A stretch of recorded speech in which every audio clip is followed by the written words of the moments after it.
বা ধাতু যেগুলো আমরা ব্যবহার করছি নিয়মিত রাশিগতভাবে, যে রাশির অধিপতি দেবতা থাকে বা গ্রহ থাকে, তার উপর বেস করে আমি আপনার জন্য, আপনার রাশির জন্য বা আপনার লগ্নের জন্য কোন ধাতু সব থেকে বেটার সেটা ফার্স্টে বলবো আজকে।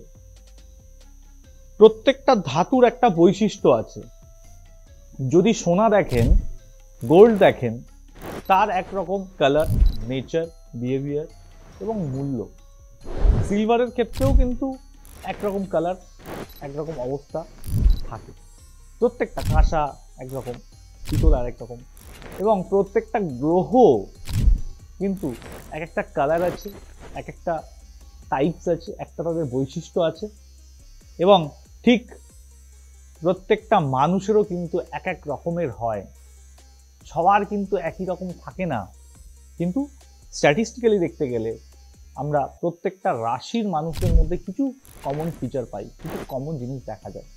লগ্নের মানুষদের ক্ষেত্রে কিছু কমন জিনিস পাই, তার উপর বেস করে আমরা প্রেডিকশনটা করি বা ভালো থাকার কিছু রসদ জোগানোর চেষ্টা করি, যেগুলো করলে আপনারা ভালো থাকতে পারেন।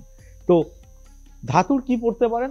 হাতে রিং পড়তে পারেন, বা আপনারা রিসলেট করে পড়তে পারেন, বালা পড়তে পারেন, বা গলায় হার পড়তে পারেন।